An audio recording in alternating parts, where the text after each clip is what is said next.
Hello and welcome to my video on making sourdough.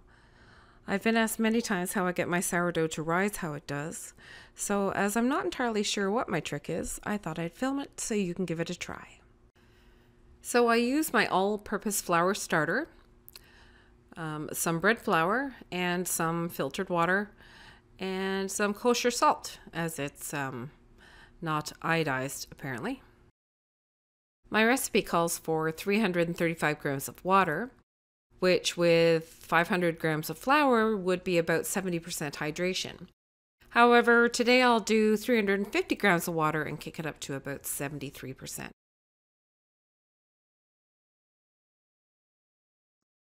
Next, you're going to take 100 grams of your starter and drop it into the bowl. As you can see, it is floating, which is what you want to confirm that it is ready to be used. Now mix the starter into the bowl so all the little yeasties can get evenly distributed. Some people add the starter later, but I don't like doing that. Next, I add my salt. Those of you who are experienced sourdough bakers may be horrified that I'm doing this. Apparently it's a big deal to add it after the autolyse stage, but I don't care. I never feel I get it dissolved properly when I do it later, and it doesn't seem to affect my bread anyway, so yay, put it in. I put 12 grams in here. I know that might seem salty. Some people put 10 to make it 2%, but I'm putting in 12 because yum. Okay, now we add the bread flour. You want 500 grams here. Let's speed this up. Now you're going to mix all the ingredients until it starts coming together and it is all shaggy. Just soak the flour up the best you can. Okay, now comes the autolyse stage. However, as everything is in there already, we can't call it that. So we'll just call it the sit and soak up flour stage. Now all you want to do is cover it up and then come back in 45 minutes and we should see a big difference. Time for the stretch and folds. It has been 45 minutes and as you can see from when I pull the dough, the gluten is beginning to form. It is now pretty wet and hard to stretch. It keeps breaking, but I keep pulling until it forms a ball. Let's speed things up a bit here. And so once we are done, we are just going to let it rest in the bowl for another half an hour. Cover it up and see you in half an hour. Okay, it's been half an hour. It's looking good. And as we stretch it again, you can see we've got a little more gluten development here and it's really starting to come together. I like to put it in a nice clean bowl because I don't like having it in that bowl we initially mixed it in. It's just dirty up the sides. So, but now we can see through the glass. So this will be nice when we're checking to see how much it's risen. And so we're just going to cover it up and see you again in another half an hour. Stretch and fold number 3. As you can see here, I am kind of holding the dough down so I can pull it tightly and fold it over top of the ball of dough. Okay, we're back and we're doing our 4th stretch and fold.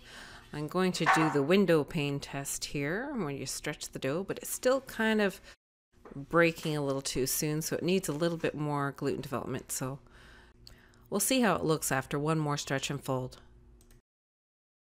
Okay, stretch and fold number 5. As you can see, it's kind of bulking up a little bit, but we're going to do the window pane test, and it's looking good. You can kind of see through there, so that's good enough for me. So we're just going to do one more stretch and fold. It's getting pretty tight, so again, I'm holding down the ball of dough, and I'm stretching it over top like this. So once we're finished that, we're just going to cover it up and let it do its bulk rise. So I'm going to set the alarm for about 4 hours and come and check on it. Okay, it's been 4 hours and as you can see, the dough has at least doubled. It is coming away from the sides and you can see loads of bubbles through the glass here. Had to pause here as I accidentally took the bowl out of frame. Anyway, you can see the dough's coming away from the sides. The top feels a bit tacky, and as I tap the top, you can kind of see it's jiggly, but you'll notice that more now. After flouring my fingertips and lightly flouring the counter, I'm just gonna gently coax this out of the bowl. I don't want to pull or rip too hard because I don't want to lose all that air in my dough. So there we go. Now I'm going to shape the dough, making sure there is only a small dusting of flour under the dough. There we go. I'm going to start to shape. So the first thing I'm going to do as I'm making a batard is I'm going to spread open the dough into like kind of a rough square.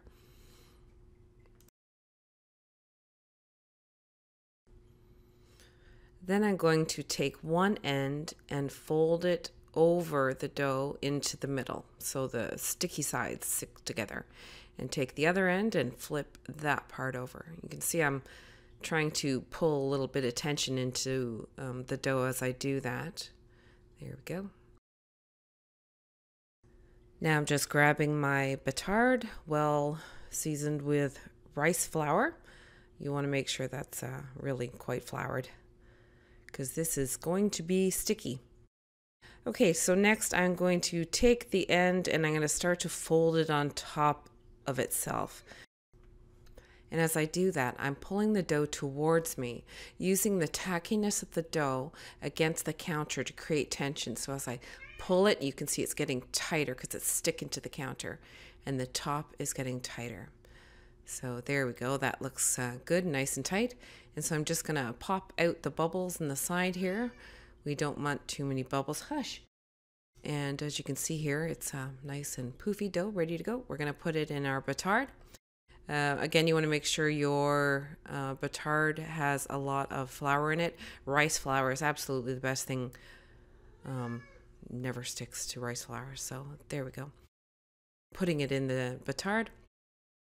Now what I'm going to do is I'm going to start stitching, and what that is just grabbing the sides of the dough and bringing it into the middle. It's kind of tacky here and sticky, so it's going to stick together.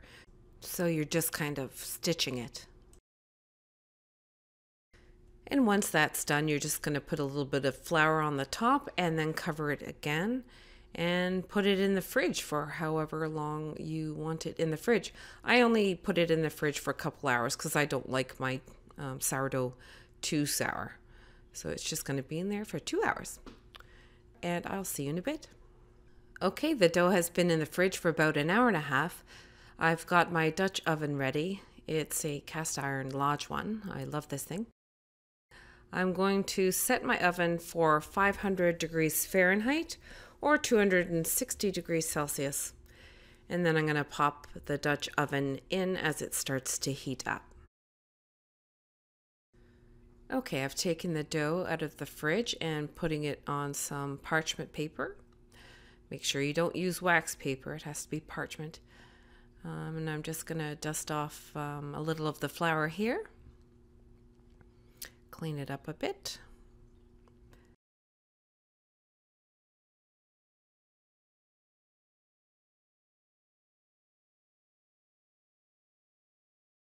Next, I'm going to take my razor blade and I'm going to score it. So if you want to do some little patterns, let's just do a simple little wheat stalk on the dough. Just lightly carve the wheat in there. We'll just do 2. Speed this up. And now you want to score it. You want to try to pull your blade swiftly and confidently through the dough. As you can see, it's kind of catching. It's a brand new blade too. I'm not sure why. Here we go. A nice big long score mark. Didn't quite make it through here. I don't like to double score there, but yeah, it's a bit wonky, but that's okay.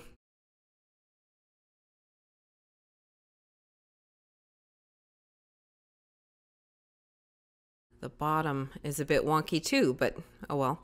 Okay, so let's grab our Dutch oven, and we're going to lift the dough into the Dutch oven. The Dutch oven has been in the oven for about an hour and about just over an hour. So it's screaming hot.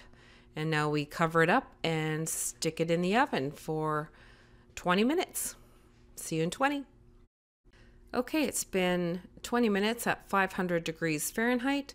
Let's take off the lid of the Dutch oven and have a look at our oven spring. Well, not too bad. Kind of poofy, a little ear. We'll see what it looks like when we're done. So I'm going to stick it back in the oven for 25 more minutes and then we'll have a look. And here's the finished product. So I have another dough on the go, and I'm going to do that the same method, except I'm going to make a bowl, and I'll show you how I shape that and stick it in the oven. Otherwise, everything else is the same. I hope you found this video helpful, and thanks for watching.